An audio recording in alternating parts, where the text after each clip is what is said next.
বন্ধুরা এখন রাত 11:30 বাজে। তোমার ভাইয়া বাজার করে নিয়ে আসলো এই যে লিচু, তারপরে কালকে বিরিয়ানি মশলা নিয়ে আসলো, এখন টক দই আনতে গেল এত রাতে।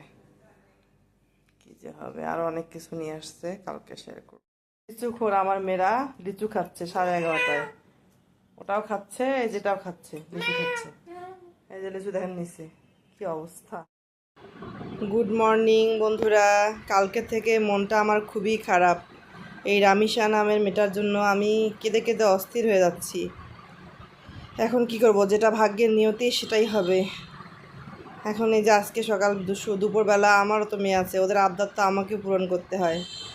তা প্রথমে আমরা ডালটা আমরা যেভাবে ডাল রান্না করি, লবণ, হলুদ, কাঁচামরিচ আর পেঁয়াজ দিয়ে সিদ্ধ করে নেব। নেওয়ার পরে ওটা পরে চালানি দেবো। বুটের ডাল ভিজিয়ে রেখেছি।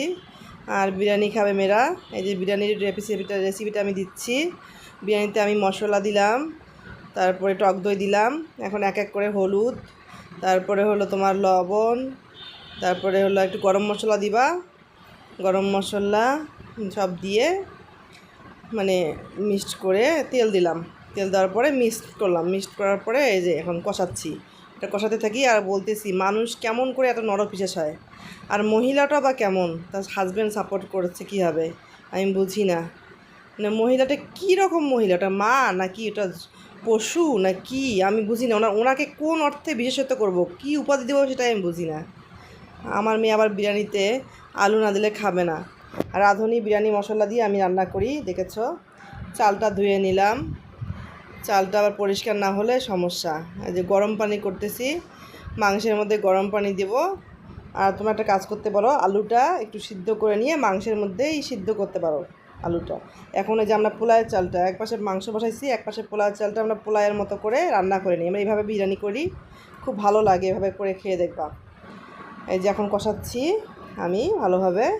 কষানোর পরে এরপরে আমরা একটু পরে পানি দেব। হ্যাঁ, পানি দেব। আর হলো এই যে কষালাম, এখন মাংসটা দিব আর পানি দেব।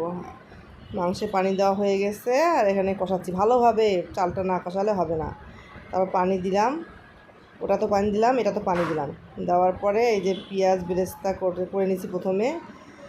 এখন এই যে ডালটার মধ্যে আমি ডাল কীভাবে রান্না করি দেখো, প্রথমে সিদ্ধ করে নেই, তারপরে এই যে আমরা সব মশলা দিয়ে, হ্যাঁ এই যে পাঁচফোড়ন দিছি, এখন সব মশলা দিয়ে ভুনা করে মশলাটা যাতে গন্ধ নয়, পানি দিয়ে ভুনা করে নেব।